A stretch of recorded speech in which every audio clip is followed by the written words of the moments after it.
Hello students, once again I am here with your book The Spring Blossom.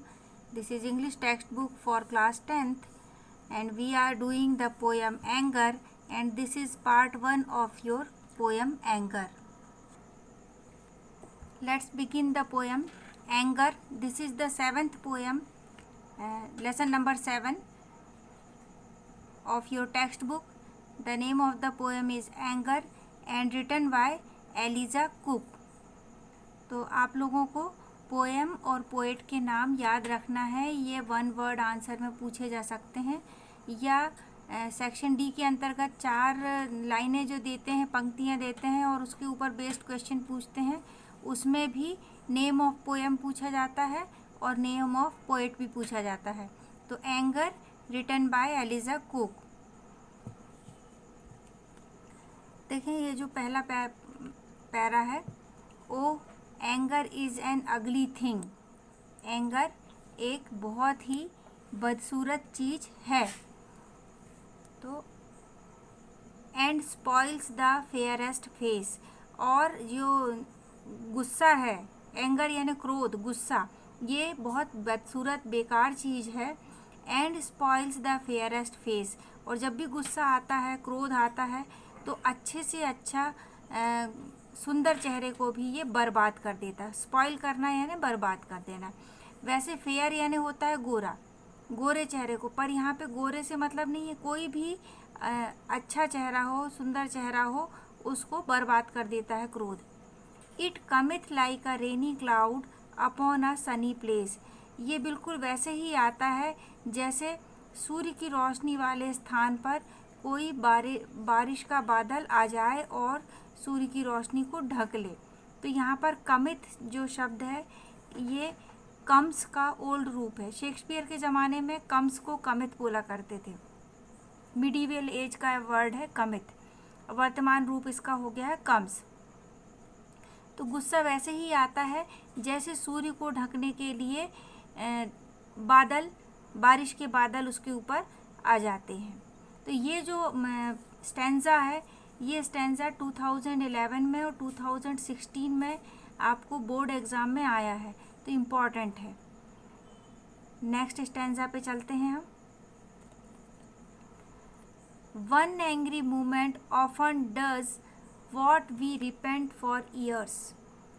एक गुस्से का क्षण अधिकतर ऐसा कुछ कर जाता है, what we repent for years, और जिसके लिए हम कई वर्षों तक पश्चाताप करते हैं. It works the wrong we never make right. यह गुस्सा कुछ ऐसा गलत करवा देता है जिसे हम कभी सही नहीं कर सकते. बाय सॉरो और bye tears.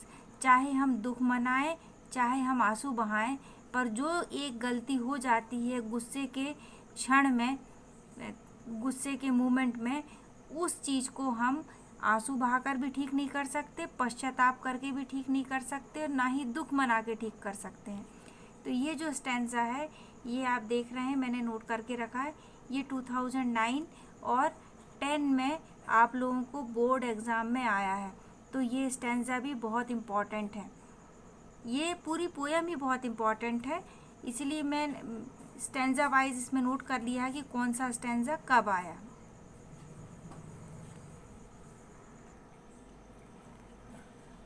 The hand of peace is frank and warm, and soft as ring dove's wing, and he who quells an angry thought is greater than a king. ये स्टैंजा भी बहुत important है. देखें आप 2014 में और 17 में ये बोर्ड एग्ज़ाम में आया है. ये भी बहुत इम्पॉर्टेंट है आपके लिए. The hand of peace is frank and warm. शांति के साथ जो हम हाथ बढ़ाते हैं, शांति का हाथ जब बढ़ाते हैं, तो ये फ्रैंक और वार्म होता है. फ्रैंक यानी आगे होके आप खुद से खुलकर बात कर रहे हैं. वार्म यानी गर्म जोशी भरा. वार्म से मतलब जहाँ पे गर्माहट है, मतलब वहाँ जीवन है. तो हो सकता है उस शांति से हम और अच्छा जीवन गुजारें. And soft as ring doves wing. और इतना सॉफ्ट होता है, इतना आरामदायक होता है जैसे कि डव। डव एक पक्षी होता है जिसको साधारण शब्दों में फाख्ता या हंस की प्रजाति का पक्षी बोलते हैं।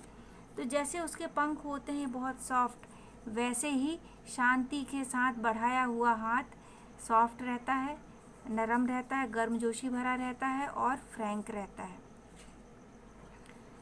And he who क्वेल्स an angry thought is greater than a king. और वो जो गुस्से का विचार मन में आता है उसे दबा लेता है। क्वेल्स यानी दबा लेना, उसको जज्ब कर लेना अपने अंदर ही। अगर व्यक्ति अपने गुस्से वाले विचार को, क्रोध के विचार को खुद दबा लेता है, वो किसी राजा से भी महान है। Next stanza. Ever remember in thy youth that he who firmly tries to conquer and to rule himself is noble, brave and wise. Ever remember in thy youth, हमेशा अपनी युवावस्था में ये चीज़ याद रखना। ऐसा बोलते हैं युवाओं को क्रोध ज़्यादा आता है, तो ये बात विशेष रूप से युवाओं को कही जा रही है कि ever remember in thy youth, अपनी युवावस्था में हमेशा याद रखना। रिमेंबर यानी याद रखना, दाई यानी तुम्हारी। That he who firmly tries, और कि जो दृढ़ता से कोशिश करता है, फर्मली यानी दृढ़ता से, ट्राइज यानी कोशिश करता है, to conquer and to rule himself, अपने आप पर आपको जीतने की कोशिश करता है, एंड टू रूल हिमसेल्फ, और खुद का शासन करने की कोशिश करता है, is noble, brave and wise, वही व्यक्ति नोबल यानी महान है, ब्रेव यानी बहादुर है, और वाइज यानी बुद्धिमान है। तो हमेशा ध्यान रखें, युवावस्था में क्रोध में आकर आवेशवश कुछ ना करें, कोशिश करें अपने आप पर, स्वयं पर शासन करने का, और जो ऐसा करने में सफल होता है वही व्यक्ति महान, साहसी, बहादुर और वाइज, बुद्धिमान होता है। यहाँ हमारी पोएम समाप्त होती है, जो एंगर के बारे में पूरी बात कह रही हैं। मैं पोएम लिखी हुई है एलिजा कुक ने। अब ये देखते हैं अबाउट द पोएम क्या है। अबाउट द पोएम जो आपको टेक्स्ट बुक के पेज नंबर 50 में मिलेगा। खोल लें अपनी बुक का और समझें। Anger is a bad thing, anger बहुत बुरी चीज़ है। It snatches away the charm of a face as cloud obstruct the sun lighting a part of the earth. यह स्नैच यानी छीन लेना, चेहरे का चार्म यानी सौंदर्य, नाजुकता चेहरे से वैसे ही गायब कर देता है, खींच लेता है, जैसे बादल सूर्य की रोशनी को धरती के एक हिस्से में पहुंचने से रोक देती है।